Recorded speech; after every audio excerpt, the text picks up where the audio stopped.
الرئيس. يتمادى الاحتلال. Thank you, Mr. President. The Israeli occupation is extending day by day, and the Israeli authorities are continuing exactions in the occupied Syrian Golan.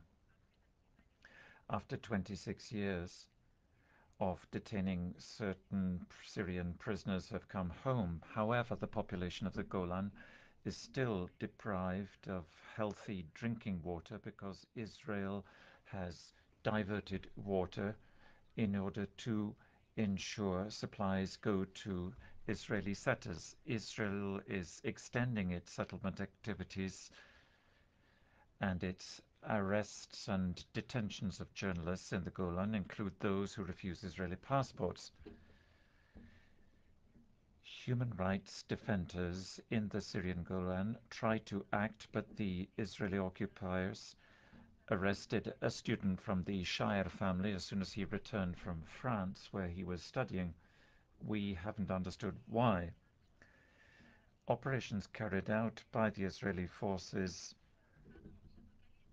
are focused on muzzling the population and humiliating them with a view to consolidating their status as an occupying power.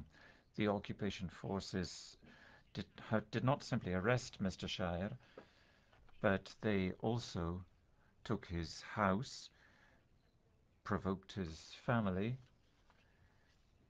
using tear gas,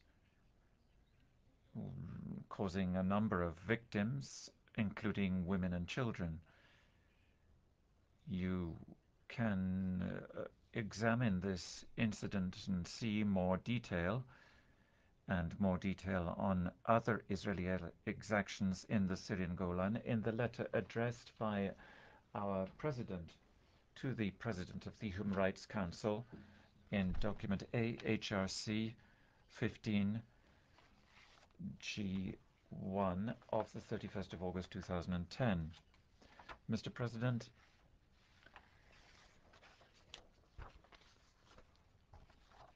there are many other Syrian prisoners in Israeli jails. The oldest, Mr. Murshid Makda, was arbitrarily detained more than 25 years ago, is suffering both psychologically and physically, and is not being humanely treated in accordance with relevant international instruments. There has been no resolution from the Council in his regard. Let me recall what the nature of the measures taken by the Israeli authorities are recently. Any member of the Israeli army will receive a lot of land of 250 square meters if he decides to set up in the Syrian Arab Golan and certain other regions. Furthermore, army members will receive more than $40,000 as a special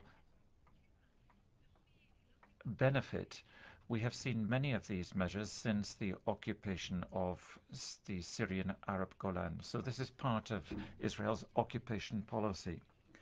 Mr. President, Syria once again reiterates its statement of faith, that is, it wishes to recover its occupied territories. We reiterate it's necessary to put an end to Israeli exactions against human rights.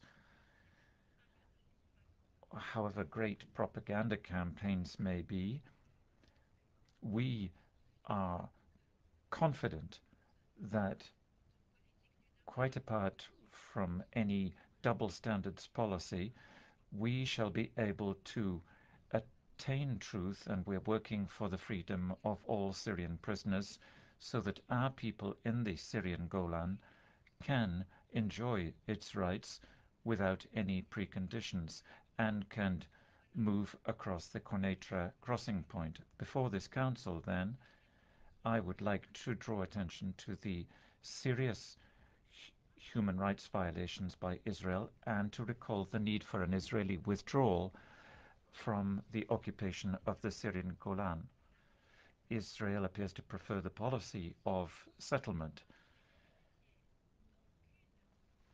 But this should not benefit from silence or compliance here in this Council or in any other international fora. We also request that the serious violations of human rights against the Palestinian people, and we request the removal of the blockades of the Palestinian territories. We call for the withdrawal of all impediments to that right.